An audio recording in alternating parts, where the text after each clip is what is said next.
আসসালামু আলাইকুম। সাকিব স্টোরি লাউঞ্জের সকল দর্শক ও শ্রোতা, আমরা আজকে ফিরে এসেছি ব্রাম স্টোকারের সেই বিখ্যাত সৃষ্টি ড্রাকুলা নিয়ে, যা অনূদিত করেছেন রকিব হাসান। গত পর্বে আপনারা শুনছেন কাহিনীর এক নতুন মোড়। যারা নিয়মিত আমাদের সাথে আছেন তাদের জানাই আন্তরিক ধন্যবাদ, আর যারা এই প্রথমবার শুনছেন তারা আগের পর্বগুলো শুনে নিলে গল্পের প্রেক্ষাপট বুঝতে পারবেন। আপনাদের সহযোগিতা আমাদের কাম্য, তাই সাবস্ক্রাইব করে আমাদের উৎসাহিত করুন এবং নতুন পর্বের জন্য নোটিফিকেশন চালু রাখুন। এখন চলুন শোনা যাক ড্রাকুলার পঞ্চম পর্ব।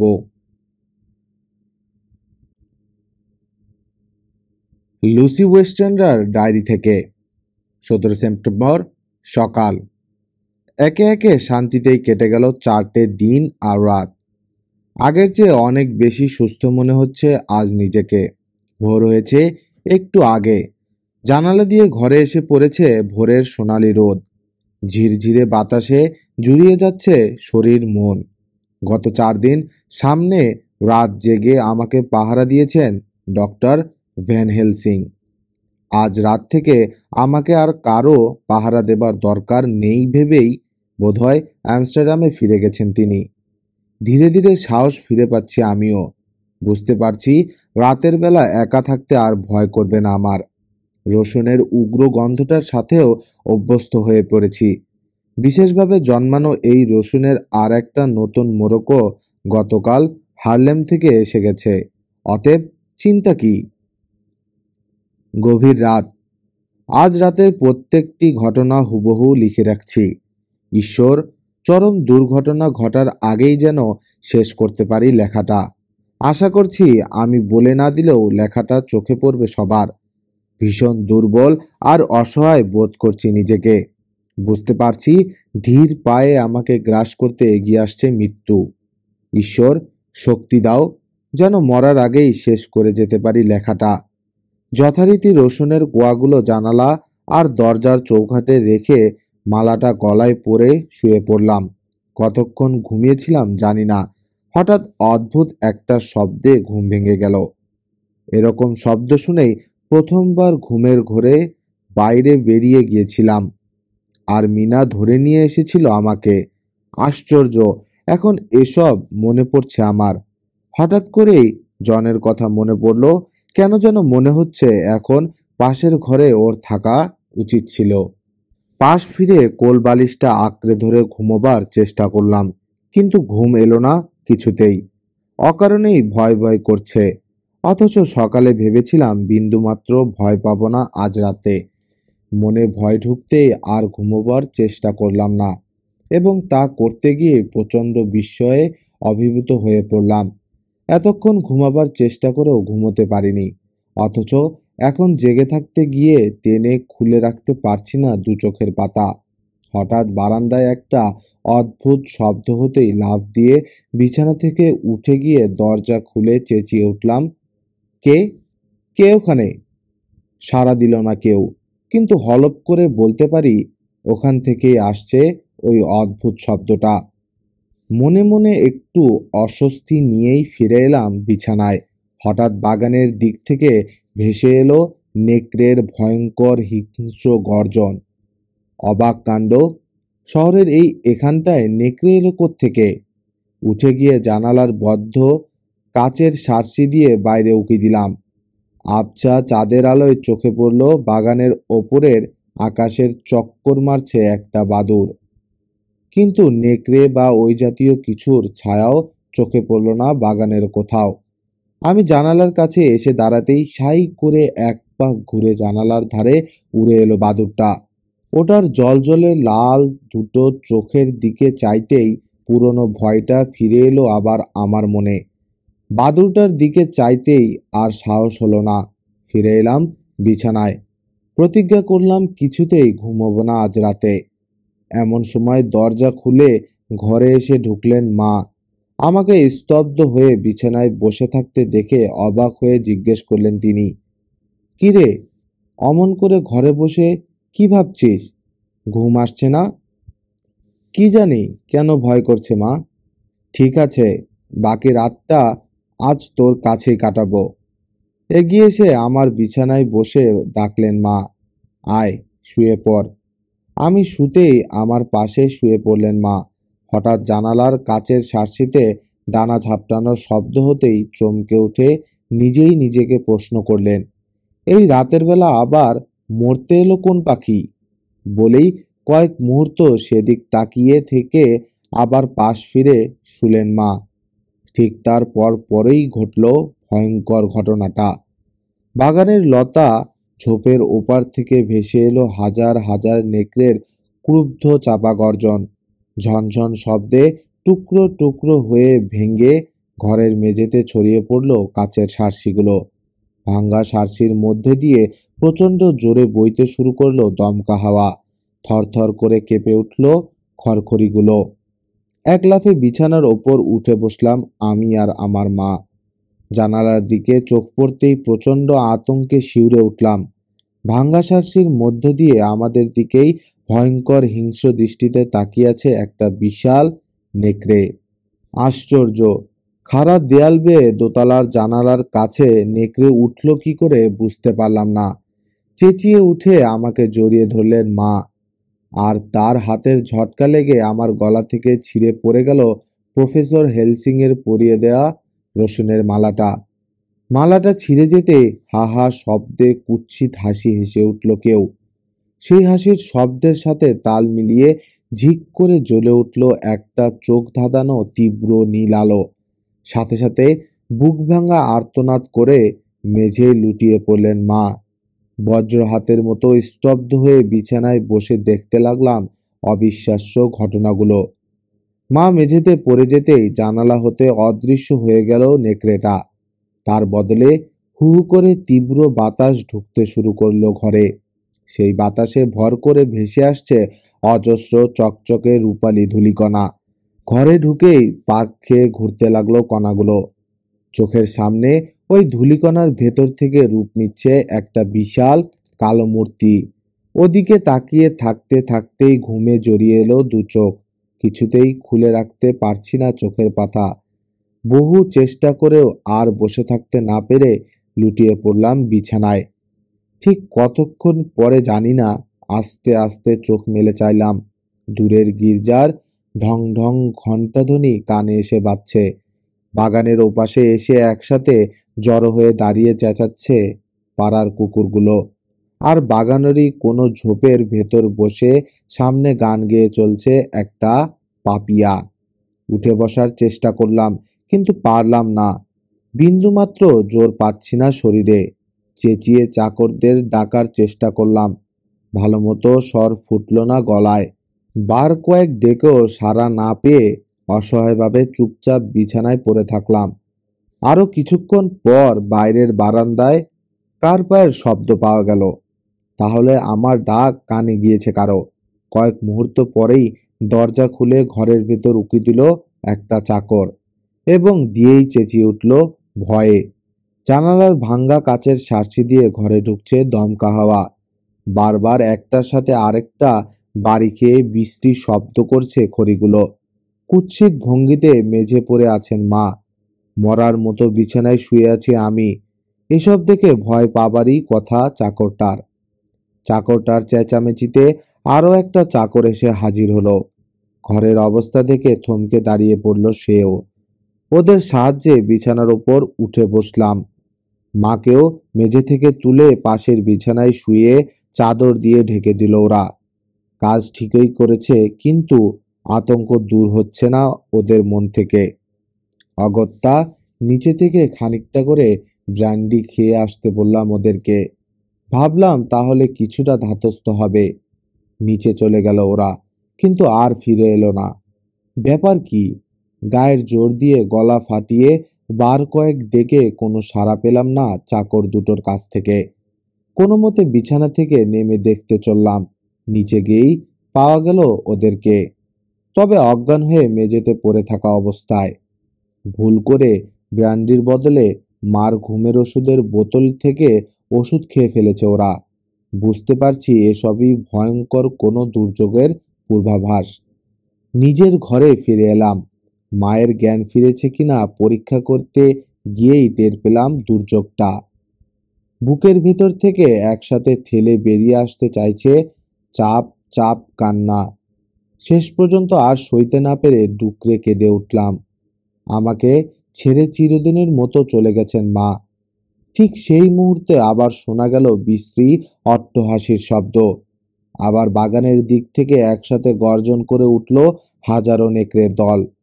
আবার জানালা দিয়ে ঘরে ঢুকতে শুরু করলো সেই আশ্চর্য রূপালী ধূলিকণা। পরিষ্কার বুঝতে পারলাম সময় শেষ হয়ে আসছে আমারও। কিন্তু তা বাইরের পৃথিবীটাকে জানিয়ে যাওয়া দরকার। তাড়াতাড়ি ড্রয়ারে হাতড়ে ডায়েরি, খাতা আর কলম বের করে লিখতে বসলাম। চোখের সামনে আবার কালো মূর্তির রূপ নিচ্ছে ধূলিকণাগুলো। এখন থেকে যে কোনো মুহূর্তে ঘটে যেতে পারে যা খুশি। ঈশ্বর, মৃত্যুর পর তোমার পায়ে ঠাঁই দিও আমাকে। ডাক্তার জন সেওয়ার্ডের ডায়েরি থেকে 17 সেপ্টেম্বর।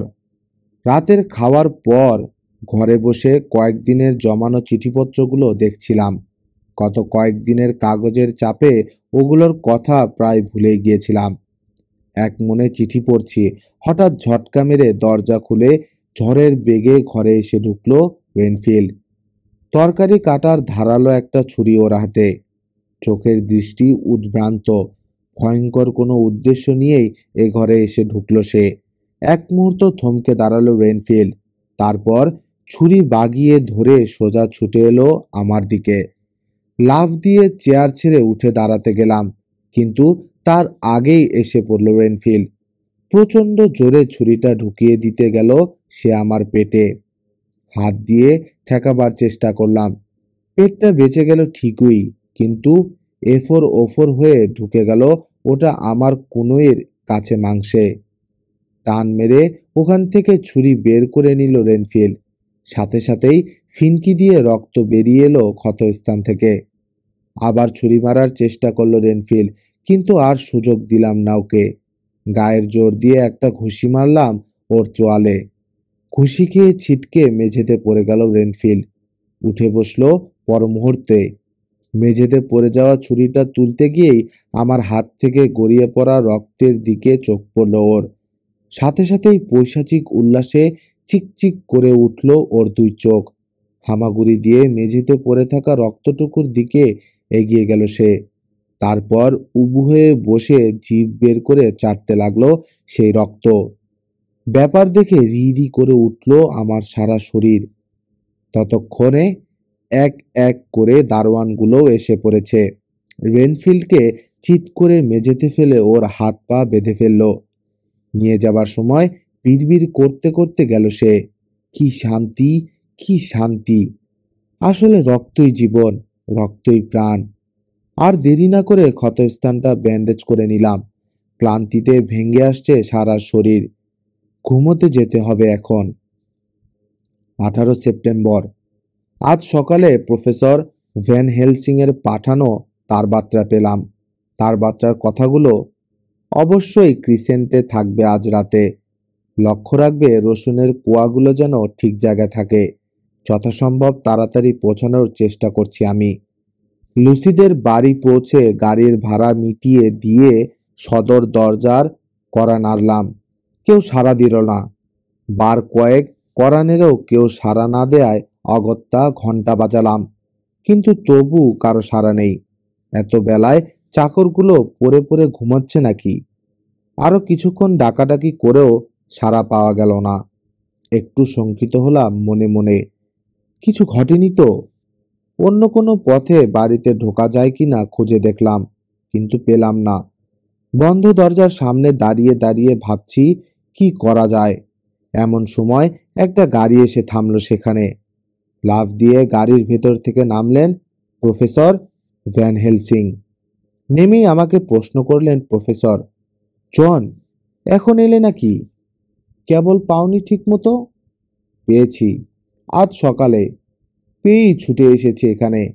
আসার পর কি ঘটেছে বললাম ওকে। একবারও বাধা না দিয়ে আমার কথা শুনলেন প্রফেসর। তারপর মাথা থেকে হ্যাটটা খুলে দোলাতে দোলাতে বললেন, যেভাবেই হোক বাড়ির ভেতর ঢুকতেই হবে আমাদের। এসো তো দেখি। এক চক্কর বাড়িটা ঘুরে রান্নাঘরের জানালার সামনে এসে দাঁড়ালাম। ব্যাগ থেকে ছোট্ট একটা লোহা কাটা করাত বের করে আমার হাতে দিয়ে বললেন, প্রফেসর, জানালার শিক কটা কেটে ফেলো তো। প্রফেসর হাত থেকে করাতটা নিয়ে কাজ শুরু করে দিলাম। জানালার পাল্লাগুলো ভেতর দিকে, কাজেই বাইরে থেকে শিক কাটতে কোনো অসুবিধা হলো না। অল্পক্ষণেই গোটা 3 শিক কেটে ফেললাম। শিক কাটা হলে একটা পাতলা ছুরির সাহায্যে দরজার খিল খুলে ফেললেন প্রফেসর।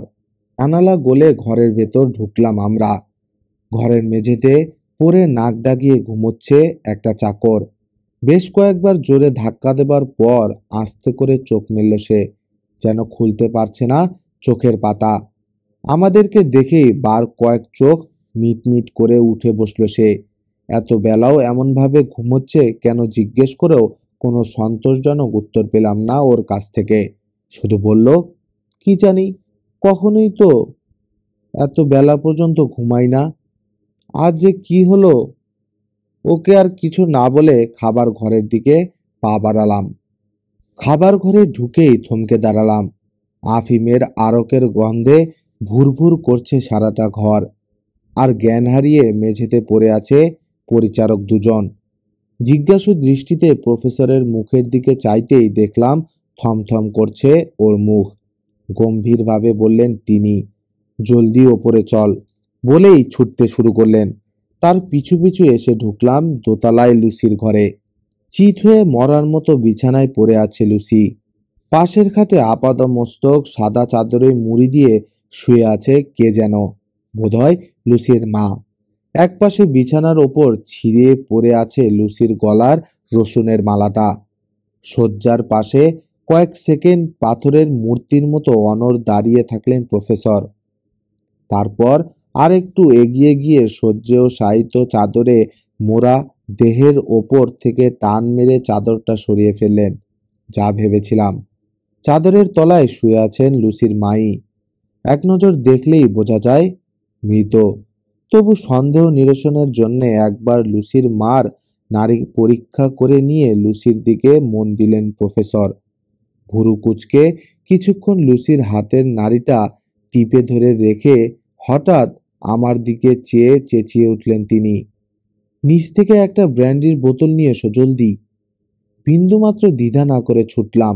ব্র্যান্ডির বোতল এনে প্রফেসর হাতে দিতেই বললেন, এক কাজ করো তো, ঠান্ডা পানির ছিটে দিয়ে জ্ঞান ফেরাবার ব্যবস্থা করো গে চাকর দুটোর। আর তাড়াতাড়ি একটু পানি গরম করে নিয়ে আসতে বলো রান্নাঘরের চাকরটাকে। প্রায় ঘন্টাখানেক চেষ্টা করে রীতিমতো গলদঘর্ম হয়ে জ্ঞান ফেরালাম চাকর দুটোর। গরম পানি নিয়ে আগেই লুসির ঘরে চলে গেছে তৃতীয় চাকরটা। সদ্য জ্ঞান ফিরে পাওয়া চাকর দুটোকে আমার পেছন পেছন আসতে বলে ওপরে চলে এলাম। ঘরে ঢুকে দেখলাম গরম পানিতে কাপড় ভিজিয়ে সারা গায়ে ঘষে ঘষে লুসির শরীরের উত্তাপ ফিরিয়ে আনার চেষ্টা করছেন প্রফেসর। তখনও জ্ঞান ফিরে আসেনি লুসির। হঠাৎ সদর দরজাটায় ঘন্টা বাজার শব্দ শুনলাম। খানিকক্ষণ পরেই চাকর এসে জানালো আর্থার হোমউডের কাছ থেকে খবর নিয়ে এসেছেন একজন লোক। লোকটাকে নিচের হলঘরে বসবার জন্য নির্দেশ দিলাম চাকরকে। বেরিয়ে যাচ্ছিল চাকরটা, ওকে ডেকে বললেন প্রফেসর, পাশের ঘরের বিছানাটা ঠিক করতে বলো তো কাউকে, আর লুসিকে পরাবার জন্য শুকনো কাপড় নিয়ে আসো। চাকরটা পোশাক এনে দিতেই চাদরের তলায় রেখে কোনো মতো লুসির পোশাক পাল্টে দিলেন প্রফেসর। তারপর দুজনে মিলে ধরাধরি করে পাশের ঘরে নিয়ে এলাম তাকে। চাকরটাকে লুসির কাছে থাকতে আদেশ দিয়ে আমাকে নিয়ে বাইরে বেরিয়ে এলেন প্রফেসর। নিচে নামতে নামতে বললেন, কি যে করব এখন বুঝতে পারছি না। চলো দুজন মিলে ভেবেচিন্তে যা হোক একটা কিছু উপায় বের করা যায় কিনা দেখি। বলতে বলতেই খাবার ঘর থেকে ড্রয়িং রুমে এসে ঢুকলাম। ঘরের সবকটা জানালা বন্ধ। আবছা আলোয় ঘরের কিছুই ঠিকমতো দৃষ্টিগোচর হচ্ছে না। চিন্তিতভাবে বললেন প্রফেসর, আমাদের দুজনের শরীর থেকে রক্ত দেয়া হয়েছে, অথচ এই মুহূর্তে রক্ত না পেলে লুসিকে বাঁচানো যাবে না। এখন রক্ত কোথায় পাই? প্রফেসরের কথা শেষ হবার আগেই ঘরের কোণের সোফায় থেকে ভেসে এলো একটা ভারী কণ্ঠস্বর, অত ভাবনা কিসের প্রফেসর, আমি তো এসেই গেছি। একটু আগে হোমওয়ার্ডের খবর নিয়ে এসেছিল লোকটা, অথচ ওর কথা বেমালুম ভুলে বসে আছি আমরা। ওর কণ্ঠস্বর শুনে আশায় আনন্দে দুলে উঠল বুকটা। কারণ ওই কণ্ঠস্বরের মালিককে ভালো মতোই চিনি আমি, আমার প্রিয় বন্ধু কুইন্সে মরিস। ছুটে গিয়ে সোফা থেকে উঠে দাঁড়ান মরিসের হাতটা চেপে ধরে বললাম, খবর কি মরিস? আর্থারের বাবা কেমন আছেন? ভালো না, অবস্থা খুবই খারাপ। তা লুসি কেমন আছে জন? গত 3 দিন নাকি ওর কোনো খবরই জানে না আর্থার। কথার উত্তর দিলেন না প্রফেসর। লুসির অবস্থাও খুব খারাপ মরিস। তুমি সময় মতো এসে না পড়লে বোধহয় বাঁচানোই যেত না ওকে। চিরদিনই সাধ্যমতো বিপন্নাকে সাহায্য করে এসেছি প্রফেসর, আজও না হয় আর একজনকে করলাম। তা এখন কি করতে হবে আমাকে? এসো আমার সাথে, বলে দরজার দিকে এগিয়ে গেলেন প্রফেসর। তার পিছু পিছু মরিস। দরজার কাছে গিয়ে ঘুরে দাঁড়ালেন প্রফেসর। আমাকে উদ্দেশ্য করে বললেন, ভালো কথা জন, লুসির সাংঘাতিক অসুস্থতা আর ওর মায়ের মৃত্যুর সংবাদ জানিয়ে একটা তার করে দাও আর্থারকে। একটা গাড়ি নিয়ে যেও পোস্ট অফিসে, তাহলে তাড়াতাড়ি যেতে পারবে। বলেই মরিসকে নিয়ে বেরিয়ে গেলেন তিনি। সময় নষ্ট না করে পোস্ট অফিসের দিকে চললাম আমি। 19 সেপ্টেম্বর। অত্যন্ত ছটফট করে কাটিয়েছে লুসি গত রাতটা। কিছুক্ষণ পরপরই বোধহয় সাংঘাতিক কোনো দুঃস্বপ্ন দেখে চমকে জেগে উঠেছে। সারাটা রাত পালা করে লুসিকে পাহারা দিয়েছি আমি আর প্রফেসর। ঘুরে ঘুরে বাড়ি পাহারা দিয়েছে কুইন্সে মরিস। একটা জিনিস ভালো করে খেয়াল করেছি আমরা, জেগে থাকার চাইতে ঘুমিয়ে থাকলেই যেন অনেকটা স্বাভাবিক মনে হয় লুসিকে। আর ঘুমের মধ্যে কোনো কারণে লুসির ঠোঁট দুটো ফাঁক হলেই ঠোঁটের দুপাশে ঝকঝকে সাদা তীক্ষ্ণ ধার দুটো দাঁত স্পষ্ট নজর পড়েছে। অথচ হলপ করে বলতে পারি ওই দাঁত দুটো এর আগে কখনো দেখিনি। সারা রাত ছটফট করে বোধহয় অত্যন্ত ক্লান্ত হয়েই ভোরের দিকে গভীরভাবে ঘুমিয়ে পড়ল লুসি। তার সেই ঘুম ভাঙল একেবারে বিকেলবেলা। ঘুম ভাঙলে প্রথমেই আর্থারের কথা জিজ্ঞেস করলো সে। সকালবেলায় আর্থারকে আনতে মরিসকে পাঠিয়ে দিয়েছিলেন প্রফেসর, সে কথাই এখন জানালেন লুসিকে। বিকেলের অস্তগামী সূর্যের সোনালি আলো জানালার কাচের সার্সি ভেদ করে ঘরে এসে পড়েছে। সে আলো লুসির ম্লান চিবুকে এসে পড়ায় আরও রোগাটে দেখাচ্ছে তাকে। অল্প পরেই গির্জা থেকে ভেসে এলো 6টা বাজার সময় সংকেত। আর ঠিক এই সময় ঘরে এসে ঢুকলো আর্থার। আমাদের কারো দিকে একটি বারের জন্যও না তাকিয়ে আশ্চর্য শান্ত পায়ে লুসির বিছানার কাছে এগিয়ে গেল সে। ওকে লুসির কাছে একটু একলা থাকতে দিয়ে ঘর থেকে সবাই বেরিয়ে এলাম আমরা। মিনা হারকারের ডায়েরি থেকে। 17 সেপ্টেম্বর। গতকাল হঠাৎ করেই রহস্যজনকভাবে মারা গেলেন মিস্টার হকিন্স। মোটামুটি সেরে উঠলেও এখন অত্যন্ত দুর্বল জনাথন। মাত্র দিন কয়েক আগে ওকে নিয়ে মিস্টার হকিন্সের বাড়ি এসে উঠেছি। অসংখ্য এলম গাছ দিয়ে ঘেরা তার গির্জা সংলগ্ন বাড়িটা সত্যি চমৎকার। আমরা এসে তার বাড়িতে ওঠায় দারুণ খুশি হয়েছিলেন নিঃসন্তান আর একেবারে নিরাত্মীয় মিস্টার হকিন্স। জনাথন কাউন্ট ড্রাকুলার প্রাসাদ দুর্গ থেকে ফিরে আসার পরপরই তাকে নিজের ব্যবসার অংশীদার করে নিয়েছিলেন মিস্টার হকিন্স। অবশ্য জনাথন অসুস্থ থাকায় ওর হয়ে সবটা ব্যবসা একাই দেখাশোনা করেছিলেন তিনি।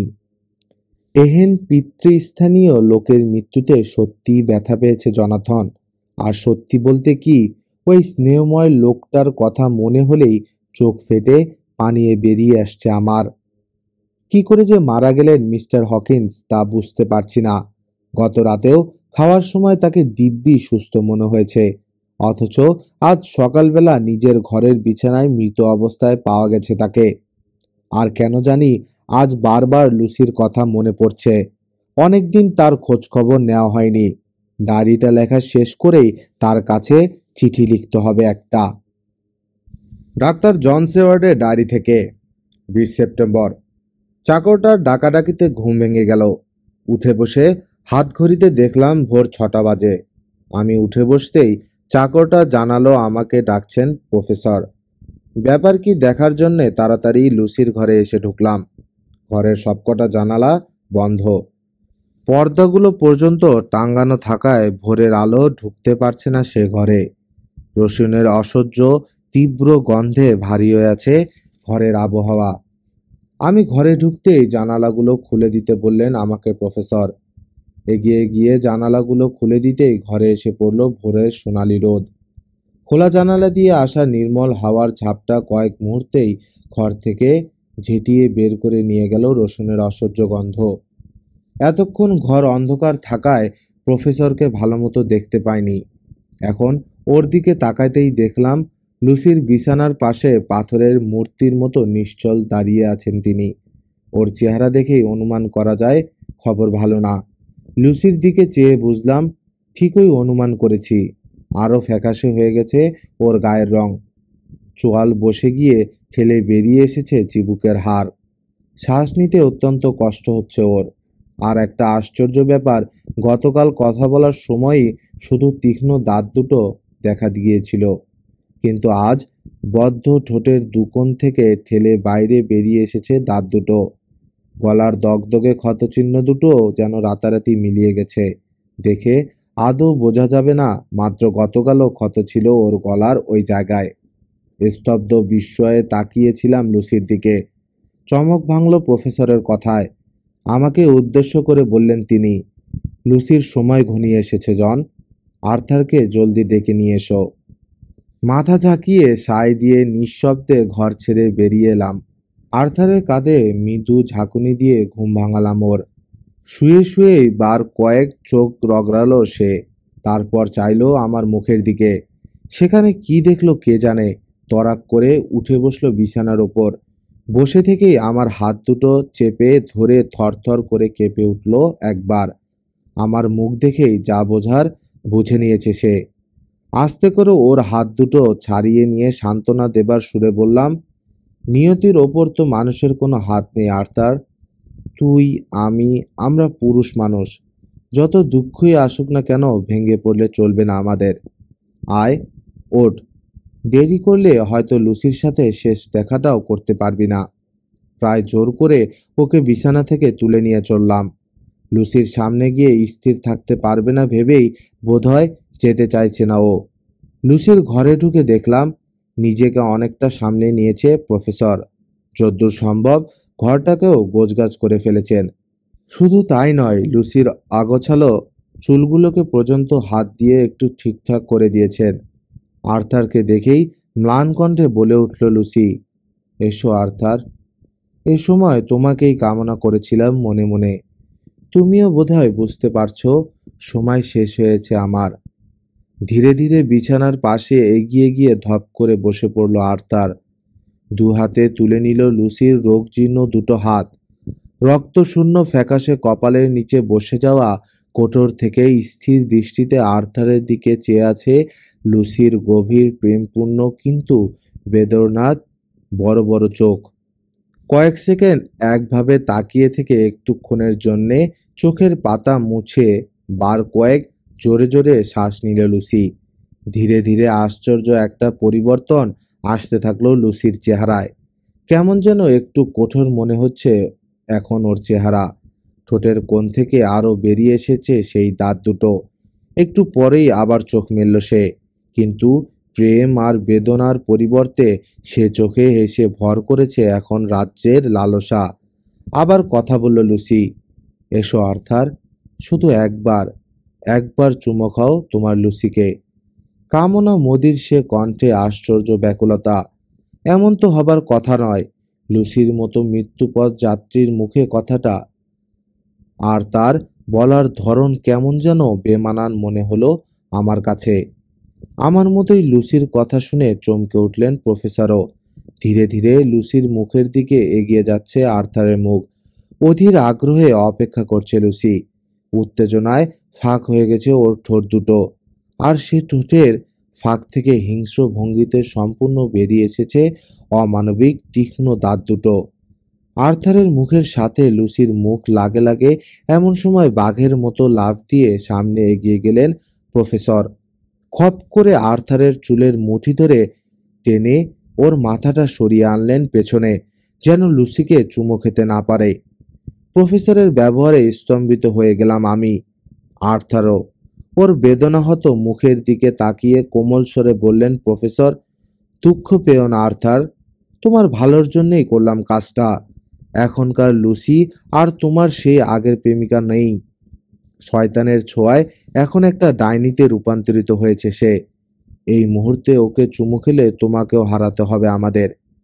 প্রফেসরের কথা শুনে একবারের জন্যে দপ করে জ্বলে উঠল লুসির দুই চোখ, যেন চোখের দৃষ্টি দিয়ে জ্বালিয়ে পুড়িয়ে ভস্মীভূত করে দিতে চাইছে সে প্রফেসরকে। তারপরেই আস্তে করে দ্বিতীয়বারের জন্যে চোখ মুছল লুসি। আস্টানার তালে তালে বার কয়েক জোরে জোরে দুলে উঠেই একেবারে থেমে গেল বুকের ওঠানামা। উবু হয়ে লুসিকে একবার পরীক্ষা করেই বিড়বিড় করে রায় দিলেন প্রফেসর, সব শেষ। সঙ্গে সঙ্গেই ছেলে মানুষের মতো টুকরে কেঁদে উঠল আর্থার। জোর করে ঠেলে ওকে ঘর থেকে বের করে নিয়ে চলে এলাম পাশের ঘরে। একটা সোফায় বসে পড়ে ফুপিয়ে ফুপিয়ে কাঁদতে লাগলো সে। অসহ্য বেদনায় টনটন করে উঠল আমার বুকের ভেতরটা। আমিও তো ভালোবেসেছিলাম লুসিকে। বেশ কিছুক্ষণ পর লুসির ঘরে ফিরে এসে দেখলাম শয্যার উপর ঝুঁকে পড়ে তীক্ষ্ণ দৃষ্টিতে লুসিকে পরীক্ষা করছেন প্রফেসর। মৃত্যু যেন লুসির দেহের সমস্ত লাবণ্য আবার অকৃপণ হাতে ফিরিয়ে দিয়েছে। আমার উপস্থিতি টের পেয়ে ঘুরে দাঁড়ালেন প্রফেসর।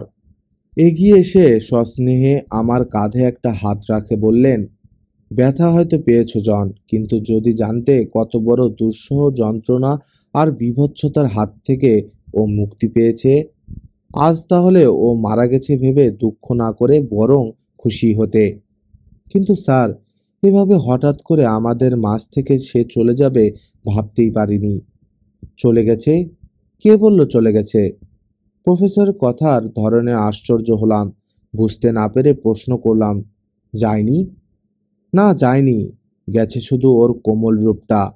আবার সে আমাদের মাঝে ফিরে আসবে, কিন্তু অতি ভয়ঙ্কর সাংঘাতিক হিংস্র রূপে। কি বলছেন স্যার? কিছু বুঝতে পারছি না। পারবে, সময় হলে ঠিকই বুঝতে পারবে সব। কিন্তু তার আগেই আমাদের তৈরি হতে হবে জন, না হলে আরো বড় সর্বনাশ ঘটে যাবার আশঙ্কা আছে। 21 সেপ্টেম্বর। একটু আগে ওর বাবার মৃত্যুর সংবাদ পেয়ে বাড়ি চলে গেছে আর্থার। অতএব লুসির কোনো আত্মীয় স্বজন না থাকায় স্বাভাবিকভাবেই ওর আর ওর মার শেষ কৃতিত্বটার দায়িত্ব এসে পড়ল আমার ঘাড়ে। সারাক্ষণ পাশে পাশে থেকে আমাকে সাহায্য করছেন প্রফেসর। ওদের অন্ত্যেষ্টিক্রিয়া কাকে কাকে আমন্ত্রণ জানাবো, কোথায় কবর দেব ভেবে ঠিক করতে পারছিলাম না। উদ্ধার করলেন প্রফেসর। তিনি বললেন, এত ভাবাভাবির কি আছে? লুসিদের পারিবারিক চিঠিপত্র দেখলেই ওসব অনুমান করা যাবে। ওদের উকিলকেও খবর দেয়া দরকার। তার আগে চলো ঘরগুলো একবার খুঁজে দেখি। ওদিকে আমস্টারডামে আপনার কোনো জরুরি কাজ পড়ে নেই তো? না, নেই। আর থাকলেই বা কি? এখানকার এই ভয়ঙ্কর পরিস্থিতিতে শত শত কাজ থাকলেও আমি ফিরে যেতে পারবো না। লুসির ঘরে খুঁজতে খুঁজতে হঠাৎ অস্ফুট শব্দ করে উঠলেন প্রফেসর। উদ্বিগ্নভাবে জিজ্ঞেস করলাম আমি, কি হলো স্যার?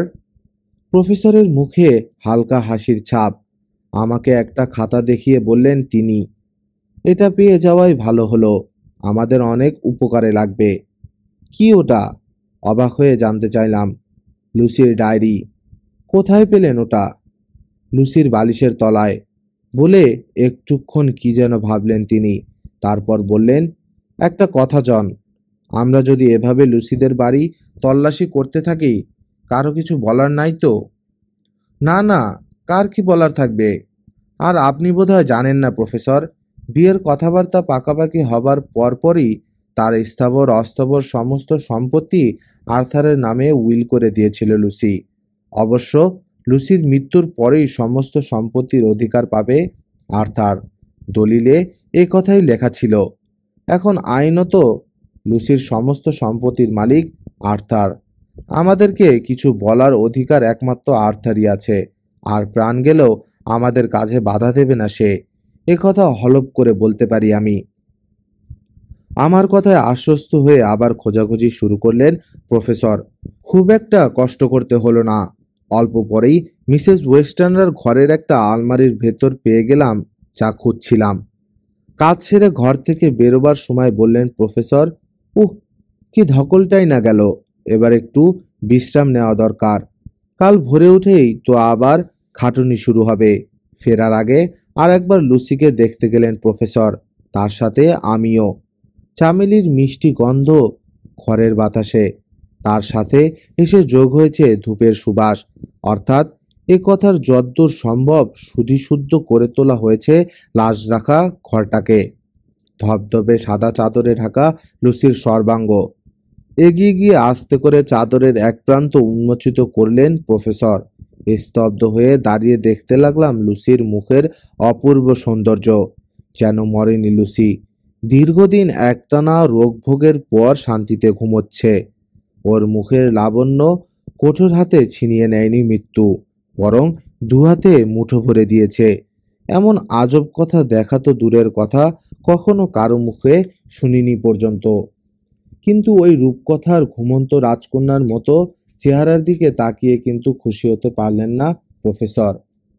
থমথমে গম্ভীর ওর মুখের চেহারা, পাথরের মতো রুক্ষ কঠিন।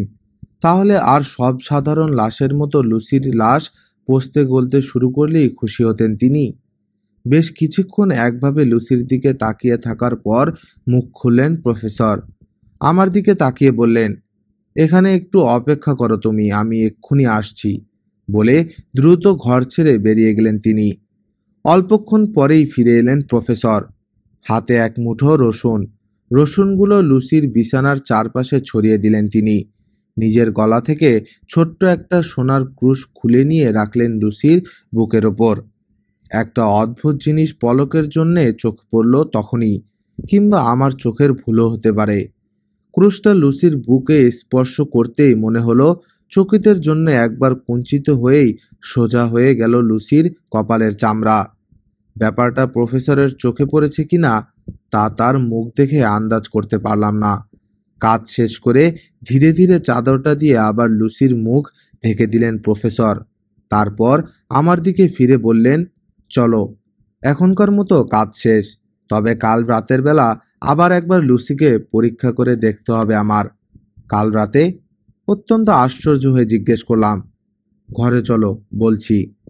ঘরে এসে জামা কাপড় বদলে দুটো চেয়ারে সামনাসামনি বসার পর বললেন প্রফেসর, আগামীকাল রাতের আগে অস্ত্রোপচারের এক সেট যন্ত্রপাতি জোগাড় করে দিতে পারো আমাকে? আরও অবাক হয়ে প্রশ্ন করলাম, যন্ত্রপাতি দিয়ে কি হবে? কার শরীরে অস্ত্রোপচার করবেন আপনি? লুসির শরীরে।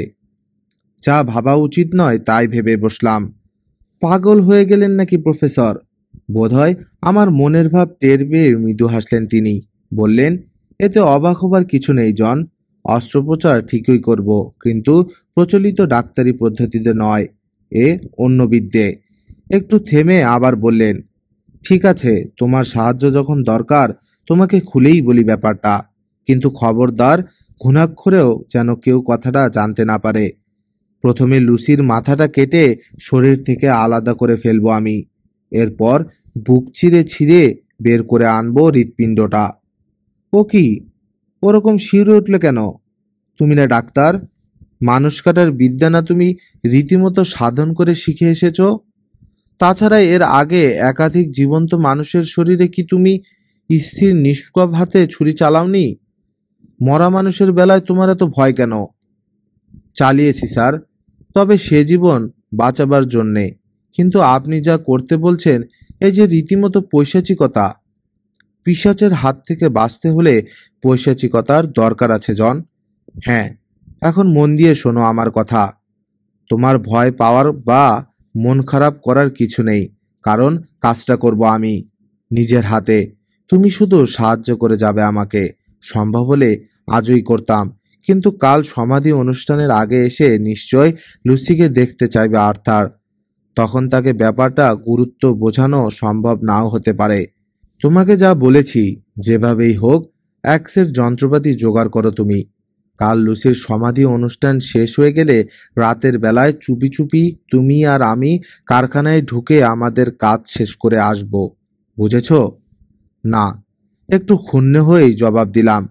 আসলে কি করতে চাইছেন আপনি স্যার? লুসির ওই সুন্দর মৃতদেহটাকে শুধু শুধু কাটাছেঁড়া করে কি লাভ? বিজ্ঞান বা মানুষের কোনো উপকারেই তো এটা লাগবে না। লাগবে, স্থির শান্ত গলায় জবাব দিলেন প্রফেসর। তারপর আমার কাঁধে একটা হাত রেখে ধীরে ধীরে বলতে লাগলেন তিনি, কিন্তু তা বোঝার সময় তোমার হয়নি এখনো। ব্যথা পেও না জন। বুঝতে পারছি তোমার এককালের ভালোবাসার পাত্রীর শরীরটা পৈশাচিকভাবে ছিন্ন ভিন্ন করতে যাচ্ছি জেনে ব্যাপারটা কিছুতেই মেনে নিতে পারছো না তুমি। কাজটা করতে আমারও যে কতটা খারাপ লাগবে তা তোমাকে বলে বোঝাতে পারবো না আমি। আমাকে তো তুমি ভালো মতোই জানো জন। অকারণে একটা কুটোও এদিক থেকে ওদিকে সরাই না আমি। তাছাড়া অতীতে যখনই তোমার কোনো চরম দুর্যোগ উপস্থিত হয়েছি, প্রথমেই কি আমাকে মনে পড়েনি তোমার? সেসব দিনেও তো আমাকে অনেক খাপছাড়া কাজ করতে দেখেছো তুমি। তাহলে তাহলে আমার কথা মেনে নিতে পারছো না কেন? মনে পড়ছে কি লুসির মৃত্যুর সময়ে লুসির ঠোঁটে চুমু খেতে যাবার আগে আর্থারকে জোর করে টেনে সরিয়ে নিয়েছিলাম আমি? অবাক হয়ে গিয়েছিলে তোমরা, হয়তো কিছুটা বিরক্তও। কিন্তু জানো না সেদিন কত বড় সর্বনাশের হাত থেকে আর্থারকে টেনে সরিয়ে এনেছি আমি? সে সময়কার লুসির চোখের ভাষা কি পড়তে পেরেছিলে তোমরা? পারোনি, কারণ সে চোখ তোমাদের নেই। আরো রহস্যময় অঙ্গুলি হেলনে আর্থারকে চুমু খেতে বাধ্য করেছিল লুসি, নিজের অনিচ্ছা থাকা সত্ত্বেও। কিন্তু আর্থারকে যখন টেনে সরিয়ে নিলাম, লুসির চোখের নীরব ভাষা আন্তরিক কৃতজ্ঞতা জানিয়েছিল আমাকে, কারণ আমি তার প্রিয়তমাকে শয়তানের ক্লেদান্ত অসুচি স্পর্শ থেকে দূরে সরিয়ে রেখেছিলাম। আমি জানি শীঘ্রই আবার আঘাত আনবে সে শয়তান, আর তার জন্যেই আমার এ প্রচেষ্টা। যে করেই হোক আর্থারকে বাঁচাতেই হবে আমাকে। একটু জিরিয়ে নিয়ে আবার বলতে শুরু করলেন প্রফেসর। গত কয়েক সপ্তাহ ধরেই ঘটে চলছে নানা রকম বিদঘুটে অস্বাভাবিক ঘটনা। এ কয়দিন যদি আমার ওপর বিশ্বাস রাখতে পারলে তাহলে আজ পারছো না কেন? জোর করলে হয়তো প্রয়োজনের খাতিরে সব বলতে হবে তোমাকে আমার, কিন্তু তার ফল খারাপ ছাড়া ভালো হবে না। শুধু তোমার সাহায্য আমার দরকার বলেই এত কথা বলতে হচ্ছে আমাকে। যদি শেষ পর্যন্ত তোমার সাহায্য না পাই তাহলে একাই এগোবো আমি। দুনিয়ার কোনো শক্তি আমাকে রুখতে পারবে না। দৃঢ় আত্মপ্রত্যয়ে গম গম করে উঠল প্রফেসরের কণ্ঠ। কয়েক সেকেন্ড আমার মুখের দিকে স্থির দৃষ্টি তাকিয়ে থেকে কোমল গলায় বললেন তিনি, আগেও বলেছি, এখনো বলেছি, আমাদের সামনে অপেক্ষা করছে ভয়ঙ্কর এক পৈশাচিক ভবিষ্যৎ। আর তার জন্যে আগে থেকেই কোমর বেঁধে তৈরি হতে হবে আমাদের। সামান্য ভুলের জন্য বা সময়ের হেরফেরে সর্বনাশ হয়ে যেতে পারে। অতএব এখন থেকেই আমাদের অন্তত নিজেদের মধ্যে ভুল বোঝাবুঝি ঘটতে দেয়া চলবে না। এরপর আর কোনো কথা আছে তোমার? এরপর আর কোনো কথা থাকতে পারে না। একটু আগে এই লোককেই মনে মনে পাগল ঠাউরেছি ভেবে অনুশোচনায় ভরে গেল মন। এতদিন ঘনিষ্ঠভাবে থেকেও এই অসাধারণ প্রতিভাবান লোকটাকে চিনতে ভুল করেছি আমি। ছি ছি। চেয়ার থেকে উঠে গিয়ে সোজা প্রফেসরের পায়ে হাত দিয়ে মাফ চাইলাম। প্রতিজ্ঞা করলাম জীবনে আর তার কোনো কাজেই কৈফিয়ত চাইব না আমি। আমার কথায় অত্যন্ত খুশি হলেন প্রফেসর। তারপর উঠে দাঁড়িয়ে বিদায় নিয়ে চলে গেলেন নিজের ঘরে। বসে বসে চুপচাপ আকাশ পাতাল ভাবতে থাকলাম আমি। 22 সেপ্টেম্বর। ভোরবেলা প্রফেসরের ডাকে ঘুম ভেঙে উঠে বসলাম বিছানার ওপর। আমি উঠে বসলে এগিয়ে এসে একটা চেয়ারে বসলেন প্রফেসর। তাড়াতাড়ি বাথরুম সেরে এসে ওর সামনে বসতেই বললেন তিনি, তোমাকে অস্ত্রোপচারের যন্ত্রপাতি জোগাড় করতে বলেছিলাম না? আর তার দরকার নেই। নেই কেন? অবাক হয়েই প্রশ্ন করলাম। কারণ দেরি হয়ে গেছে অনেক, বলে পকেট থেকে একটা ছোট্ট সোনার ক্রুশ বের করে আমাকে দেখালেন প্রফেসর। এটা চিনতে পারো? এটা তো কাল লুসির বুকে রেখে দিয়েছিলেন। হ্যাঁ, দিয়েছিলাম, কিন্তু তারপর চুরি হয়ে যায়। চুরি করেছিল ওদের বাড়িরই একজন চাকর, আর তার শাস্তিও পেয়েছে। শাস্তি পেয়েছে? নিচের তলায় রান্নাঘরের মেঝেতে মরে পড়ে আছে চাকরটা। সারা শরীর ক্ষতবিক্ষত। দেখলে মনে হয় একাধিক কুকুর জাতীয় হিংস্র পশুর দাঁত নখের আঘাতে মৃত্যু হয়েছে ওর। আর তার পাশেই পড়েছিল কুষ্টা। তাহলে এখন কি করব আমরা? বিমূঢ়ের মতো প্রশ্ন করলাম। আপাতত অপেক্ষা করা ছাড়া আর কিছু করার নেই। তবে খুব বেশি দিন আমাদের অপেক্ষা করতে হবে বলে মনে হয় না, বলে উঠে দাঁড়ালেন তিনি। এখন তৈরি হয়ে নাও তো, ওদিকে আবার অনেক কাজ পড়ে আছে। নতুন আরেক প্রহেলিকার মধ্যে আমাকে ফেলে রেখে নিঃশব্দে ঘর ছেড়ে বেরিয়ে গেলেন প্রফেসর। অত্যন্ত ব্যস্ততার মাঝে কাটল সারাটা দিন। হ্যাম্পস্টেড কবরখানায় লুসিদের ব্যক্তিগত কবর তৈরি করে রেখে গেছেন লুসির পূর্বপুরুষরা। মিসেস ওয়েস্টার্নার আলমারিতে পাওয়া নথিপত্রে এ কথা জানতে পেরেছেন প্রফেসর। সেই কবরখানায় কফিন বয়ে নেবার সময় ধার্য করা হলো বিকেল 5:30টায়। আর্থারের জন্যেই এ সময় ঠিক করা হলো, কারণ 5টার আগে কিছুতেই এসে পৌঁছাতে পারবে না সে। আর তাকে ফেলে লুসিকে সমাধিস্থ করার কথায় মন সায় দিল না কিছুতেই। কাটায় কাটায় বিকেল 5টায় এসে পৌঁছলো আর্থার। ওর দিকে আর তাকানোই যায় না। একদিকে প্রেমিকা, অন্যদিকে বাবার মৃত্যুতে একেবারে ভেঙে পড়েছে বেচারা। ওকে আমার সাথে আসতে বলে লাশ রাখা ঘরের দিকে রওনা দিলাম আমি। নিঃশব্দে আমার পেছন পেছন হেঁটে এসে লাশের ঘরে ঢুকলো আর্থার। ঘরে ঢুকেই শিশুর মতো কেঁদে উঠল সে। কাঁদতে কাঁদতেই বলল, এই বিশাল পৃথিবীতে আপন বলতে আমার আর কেউই রইল না জন। বলতে পারিস এখন কি করব আমি? কি বলে সান্ত্বনা দেব তোকে? আস্তে করে ওর দু কাঁধে আমার দুহাত রেখে ওকে টেনে আনলাম নিজের দিকে। নিবিড়ভাবে আমাকে জড়িয়ে ধরে আবার হু হু করে কেঁদে উঠল আর্থার। আমার নিজের চোখও আর শুকলো না।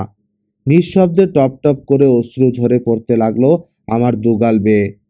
বেশ খানিকক্ষণ পর আর্থারের আলিঙ্গন মুক্ত হয়ে আস্তে করে বললাম, কেঁদে আর কি হবে আর্থার? এখন শেষবারের মতো একবার লুসিকে দেখবি, চল। নিঃশব্দে লুসির শয্যার পাশে এসে দাঁড়ালাম দুজনে। আস্তে করে লুসির মুখের উপর থেকে চাদরটা সরিয়ে দিলাম আমি।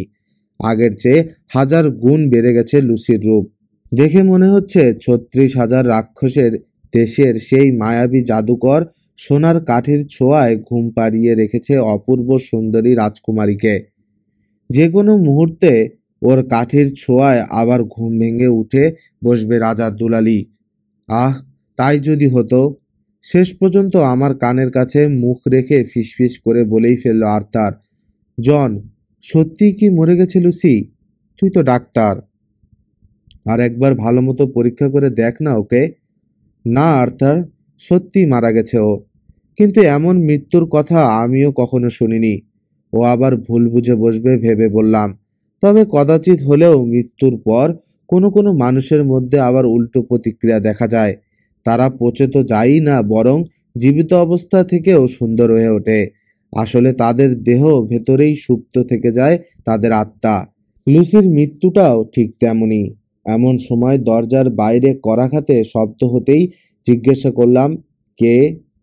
সময় পেরিয়ে যাচ্ছে জন, বাইরে থেকে বললেন প্রফেসর। সব বাহকেরা অপেক্ষা করছে। নে চল আর্থার, বলে লুসির মুখটা ঢেকে দিতে গেলাম আমি, কিন্তু আমাকে বাধা দিল আর্থার। এগিয়ে এসে আলতো করে লুসির কপালে ঠোঁট ছোঁয়ালো সে। তারপর পরম যত্নে ধীরে ধীরে চাদর দিয়ে ঢেকে দিল লুসির মুখটা। বিকেলের পরন্ত রোদে মিছিল করে কফিন নিয়ে কারখানার দিকে রওনা দিলাম আমরা। বিকেল যে এত বিষণ্ণ লাগতে পারে ভাবিনি কখনো। রাস্তার পাশের ওক গাছগুলো পর্যন্ত যেন আমাদের শোকে অংশগ্রহণ করে দাঁড়িয়ে আছে নিথর হয়ে। আর গির্জার ঘণ্টার প্রতিটা ধ্বনি যেন শেলের মতো হৃদয়ে এসে বাজছে। কাজ শেষ হতে হতে বেশ রাত হয়ে গেল। রাতে খাবার টেবিলে বসে প্রায় কিছুই খেতে পারলাম না। কোনোমতে খাওয়ার পালা সাঙ্গ হলে ড্রয়িং রুমে এসে বসলাম। মোটা একটা চুরুট ধরিয়ে একটানা টানতে লাগলেন প্রফেসর। কুণ্ডলি পাকিয়ে উপরে উঠে যাচ্ছে নীলচে সাদা ধোঁয়া। আর ওই ধোঁয়ার কুণ্ডলির ভেতর কেবলই যেন ভেসে বেড়াতে লাগলো লুসির অপূর্ব সুন্দর মুখ। কতক্ষণ কেটে গেল জানি না। প্রফেসরের কাশির শব্দে চমক ভাঙল। খুক খুক করে কেশে গলা পরিষ্কার করছেন প্রফেসর, বোধহয় কথা বলার জন্যই। আর্থারের কিন্তু খেয়াল নেই।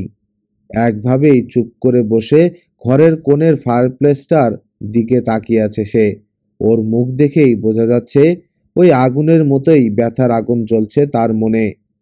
আরো বার দুয়েক কেশে গলাটা পরিষ্কার করে নিয়ে বললেন তিনি, যদি কিছু মনে না করো, তোমাকে দু একটা কথা জিজ্ঞাসা করব আর্থার। যেন স্বপ্নের জগৎ থেকে উঠে এসেছে এমনইভাবে ধীরে ধীরে মাথা ঘুরিয়ে প্রফেসরের দিকে চেয়ে আস্তে করে বলল সে। বলুন। লুসি কি তার সমস্ত সম্পত্তি তোমার নামে উইল করে দিয়ে গেছে? হ্যাঁ। বেশ। ওর সম্পত্তির একমাত্র উত্তরাধিকারী হিসেবে তোমার কাছ থেকে লুসির যাবতীয় ব্যক্তিগত চিঠিপত্র এবং ডায়েরিটা দেখার অনুমতি চাইছি। একটু থেমে আবার বললেন, অবশ্য কাজ শেষ হলেই আবার তা তোমাকে ফিরিয়ে দেব আমি। শুধুমাত্র কৌতূহলের বশে ওগুলো দেখতে চাইছি না আমি। এর বিশেষ কারণ আছে। পাছে বেহাত হয়ে যায় এজন্যে তোমাকে জিজ্ঞেস না করেই ওগুলো সরিয়ে রেখেছিলাম। কিন্তু বিশ্বাস করো, একটা কাগজও এ পর্যন্ত খুলে দেখিনি আমি। মিছেই লজ্জা দিচ্ছেন আমাকে প্রফেসর। আমি জানি আপনি চাইলে লুসি একান্ত ব্যক্তিগত ডায়েরিটাও আপনার হাতে তুলে দিতে বিন্দুমাত্র দ্বিধাবোধ করতো না। যার জিনিস সেই করতো না, আর আমি করব এটা ভাবলেন কি করে আপনি? ভেরি গুড আর্থার, অসংখ্য ধন্যবাদ তোমাকে। অবশ্য তোমার কাছ থেকে এই উত্তরই আমি আশা করেছিলাম। চেয়ার ছেড়ে উঠে দাঁড়ালেন প্রফেসর। লুসির মৃত্যুর পর এই প্রথম আর্থারকে সান্ত্বনা দেবার জন্য বললেন তিনি, আমাদের সবার জীবনেই কোনো না কোনো সময় ঘনিয়ে আসে প্রচণ্ড অশান্তি আর দুঃখ। কিন্তু সেই অশান্তি আর দুঃখকে অতিক্রম করে শান্তির সুখের দুয়ারে পৌঁছাতে হলে চাই অসাধারণ আত্মত্যাগ আর দুর্জয় সাহস। এবং তা হলেই যত বড় দুঃখই আসুক না কেন তাকে জয় করা যায়। বলে দৃঢ় পদক্ষেপ ঘর ছেড়ে বেরিয়ে গেলেন প্রফেসর। আর আর্থারকে জোর করে সোফা থেকে তুলে শুতে চললাম আমরা। ওপরের তলার একটা ঘরে একই শয্যায় আর্থারের সাথে শুয়ে পড়লাম আমি। কয়েক মিনিট পরেই সে ঘরে এসে ঢুকলেন প্রফেসর। আমি উঠে বসতে গেলে ইশারায় আমাকে শুয়ে থাকতে বললেন তিনি। সারাটা রাত ঘরের কোণে একটা চেয়ারে বসে, কেন কে জানে, আমাদের, বিশেষ করে আর্থারকে পাহারা দিলেন প্রফেসর। আর সারা রাতেই বাতাসে ভর করে বাগান থেকে ভেসে এলো হাসনাহেনা আর রজনীগন্ধার স্নিগ্ধ সুবাস। মিনা হারকারের ডায়েরি থেকে 22 সেপ্টেম্বর। ঝড়ের গতিতে এক্সিটারের দিকে ছুটে চলেছে ট্রেন। জানালার পাশে বসে বাইরের দৃশ্য দেখতে দেখতে অতীতের কথা ভাবছি। এই তো কদিনের আগের কথা, হুইটবিতে ছিলাম। সেদিন আমার কাছ থেকে অনেক অনেক দূরে ছিল জনাথন। আর আজ আজ সে আমার স্বামী, সুপ্রতিষ্ঠিত একজন আইনজীবী। এই তো আমার কোলে মাথা রেখে ঘুমোচ্ছে সে। কত ঘটনাই না ঘটে গেল এর মধ্যে, কত পরিবর্তন হয়ে গেল পারিপার্শ্বিক অবস্থার। সুচারুরূপেই মিস্টার হকিন্সের শেষকৃত্য সমাধা হয়েছে। আমি আর জনাথন ছাড়াও ওর কয়েকজন বিশিষ্ট বন্ধু যারা এক্সিটারেই থাকেন, এবং তার লন্ডনস্থ একজন মক্কেল সার্জন প্যাক্সটনও কবর দেবার সময় উপস্থিত ছিলেন। পৌরোহিত্য করলেন স্যার প্যাক্সটনই। ভারাক্রান্ত চোখে সারাক্ষণ পাশাপাশি দাঁড়িয়ে আমাদের পিতৃস্থানীয় মিস্টার হকিন্সের কবর দেয়া দেখলাম আমি আর জন। কাজ শেষ হলে ঘোড়ার গতিতে চেপে শহরে ফিরে এসেছিলাম আমরা। গাড়ি থেকে নেমে অনিশ্চিতভাবে এদিক ওদিক ঘুরতে শুরু করলাম দুজনে। শেষ পর্যন্ত জনের ইচ্ছেই হাইওড পার্কের এক নির্জন কোণে একটা ভালো জায়গা বেছে নিয়ে বসে পড়লাম আমরা। একটু পরেই সাঁঝ ঘনিয়ে এলো। খানিকক্ষণ পরেই ভীষণ নিস্তব্ধ হয়ে এলো জায়গাটা, কেমন যেন বিষণ্ণ। আর বসে থাকতে ভালো লাগলো না, তাই উঠে পড়লাম। পিকাডিলির পথ ধরে পাশাপাশি হাঁটছি। সেই পুরনো দিনের মতো আমার হাতটা নিজের হাতের মুঠোয় নিবিড় করে ধরে রেখেছে জনাথন। চারদিকে তাকাতে তাকাতে যাচ্ছি। হঠাৎ রাস্তার পাশে দাঁড়িয়ে থাকা একটা বিরাট ঘোড়ার গাড়িতে একটা মেয়েকে বসে থাকতে দেখেই ভীষণভাবে চমকে উঠলাম। চমকে ওঠার কারণ হলো, গুচ্ছ গুচ্ছ সোনালি চুলের ওপর একটা সুন্দর সাদা হ্যাট পরে একজন লোকের পাশে বসে আছে আমার প্রিয় বান্ধবী লুসি। এপাশ থেকে লোকটার চেহারা দেখা যাচ্ছে না ভালো মতো। এক ঝটকায় জনাথনের মুঠো থেকে আমার হাত ছড়িয়ে নিয়ে গাড়িটার দিকে দৌড়ে গেলাম। আমার পেছন পেছন ছুটে এলো জন। গাড়ির কাছে পৌঁছে নেমে ধরে চেঁচিয়ে ডাকলাম লুসিকে। ধীরে ধীরে ঘাড় ফিরিয়ে নিয়ে তাকালো লুসি, সঙ্গে সঙ্গে লোকটাও। এতক্ষণে লোকটার চেহারা ভালো মতো নজরে পড়লো আমার। ওর ঈগলের মতো বাঁকানো নাকের নিচে ছুচালো এক জোড়া গোঁফ আর অদ্ভুত লাল দুটো চোখ। গাড়ির ভেতরের আবছা আলোয় আঙ্গারের মতো ধকধক করে জ্বলেছে সে চোখ। ঠিক এই সময় অস্ফুট আর্তনাদ করে উঠল জনাথন। কি হলো বলে উৎকণ্ঠিতভাবে জনাথনের দিকে ফিরে চাইলাম আমি। আঙ্গুল তুলে ঘোড়া গাড়িটার দিকে নির্দেশ করে বলল জনাথন, এ সেই। ওকে চিনতে পারছো না তুমি, মিনা? জনাথনের কথার অর্থ ঠিক বুঝতে না পেরে ঘাড় ঘুরিয়ে আবার চাইলাম গাড়িতে বসা লোকটার দিকে। সামনের দিকে এখন একটু ঝুঁকে বসায় রাস্তার পাশের একটা দোকানের আলো তেরছাভাবে এসে পড়ছে লোকটার মুখে। সে আলোয় লোকটার চেহারা ভালো মতো নজর পড়ল আমার।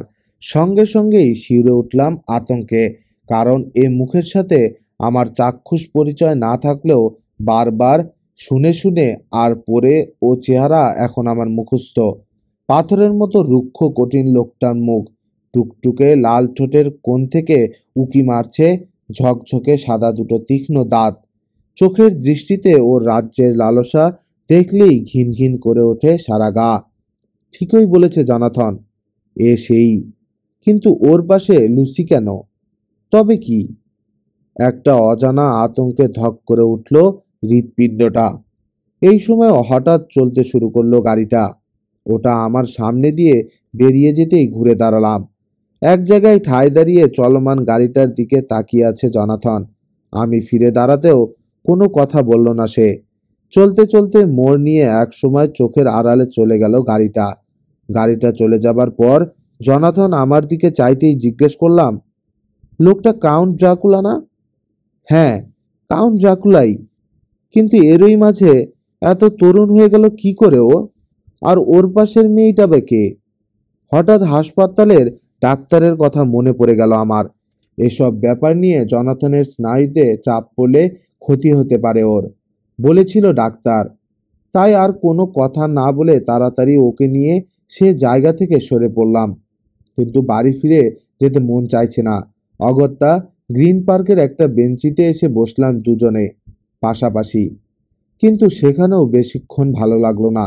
শেষ পর্যন্ত দুত্তর বলেই উঠেই পড়ল জনাথন, সাথে সাথে আমিও।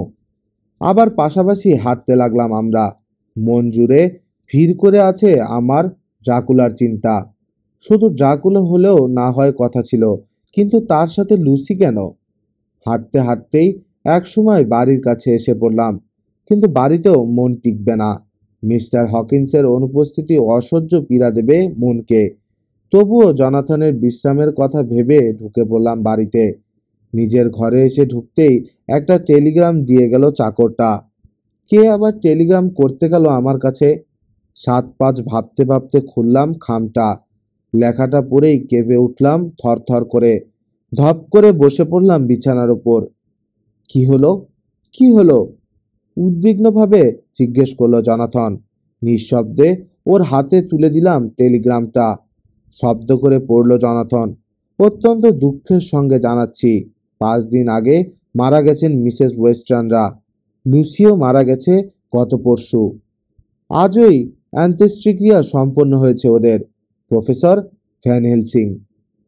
জনাথনের পড়া শেষ হতেই বললাম, জানো আজ ক্রাউন ডাকুলার পাশে বসে থাকা মেয়েটা কে ছিল? স্বয়ং লুসি। এখন বুঝতে পারছি লুসির মৃত্যুটা অস্বাভাবিক। যে কোনো রহস্যময় উপায়ই হোক লুসিকে নিজের দলে টেনে নিয়েছে শয়তান পিশাচ কাউন্ট ড্রাকুলা।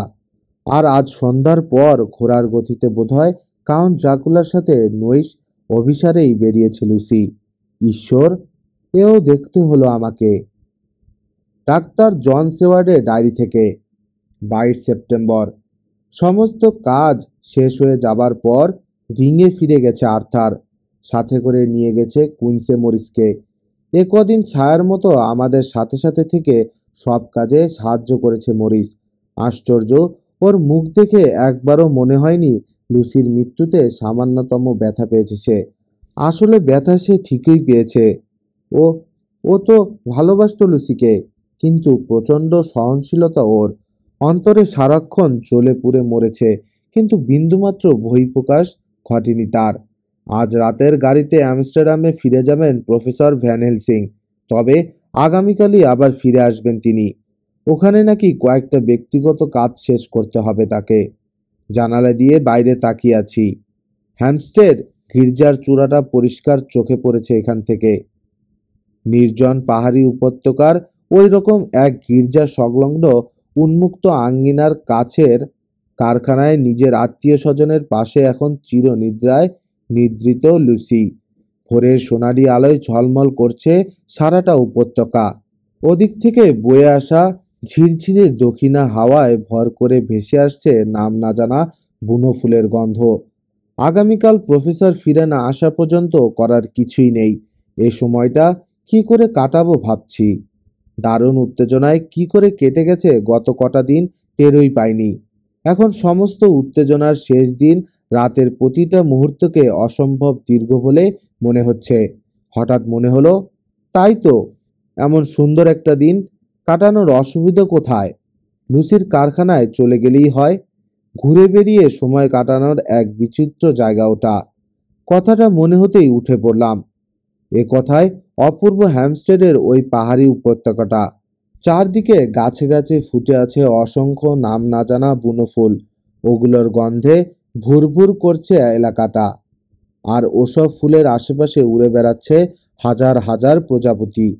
বিচিত্র ওদের রং, কোনোটা গাঢ় নীল, লাল বা হলুদ, কোনোটার কালো পাখার ওপর সাদা ছাপ, কোনোটা মাখন রঙা, আর কোনোটা রামধনুর 7 রং গায়ে নিয়ে উড়ছে বিচিত্র কায়দায়।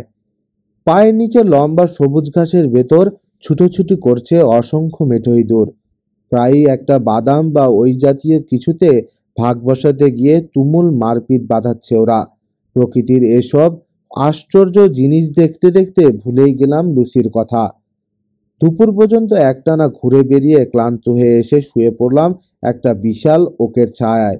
আমি শোয়ার মাত্র মিনিট খানেক পরেই ছোট ছোট প্রাণীর আনাগোনায় জ্যান্ত হয়ে উঠল আমার আশেপাশটা। ঝোপের ভেতর থেকে সুরুৎ করে বেরিয়ে আসছে খরগোশ। গাছ থেকে অতি সাবধানে নেমে আসছে কাঠবিড়ালি। সারাক্ষণ কান খাড়া হয়ে আছে ওদের। সামান্যতম বিপদের আভাস পেলেই ছুটে পালিয়ে যাবে নিরাপদ আশ্রয়ে। পরিষ্কার নীল আকাশের কোথাও একরত্তি মেঘ নেই। বহু ওপরে স্থির শান্ত ভঙ্গিতে ডানা মেলে দিয়ে ভাসছে একটা চিল। দেখতে দেখতে দু চোখ জড়িয়ে এলো ঘুমে।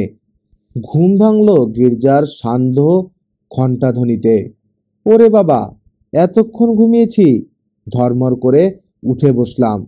পশ্চিম আকাশে অস্ত যাচ্ছে সূর্য। তার টকটকে লাল আভায় রঙিন হয়ে গেছে ওদিককার আকাশ। আর দেরি করা যায় না। উঠে দাঁড়িয়ে রওনা হলাম বাড়ির দিকে। পেছনে বিষণ্ণ একঘেয়ে ঢং ঢং শব্দে বেজেই চলল হ্যামস্টেড গির্জার ঘণ্টা।